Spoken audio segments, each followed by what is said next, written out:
Question 3 of this exercise says find the mean of the first 5 whole numbers.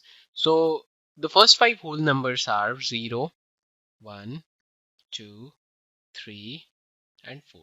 So these are the first 5 whole numbers and we have to find the mean of them. And we know that mean equals to sum of terms divided by the number of terms. So for sum of terms, we need to add all of them 0, 1, 2, 3, 4. So we just need to add them up together and number of terms are basically 5. So on adding them together, we will get 10 by 5, which is same as 2. So the mean of the first 5 whole numbers is 2.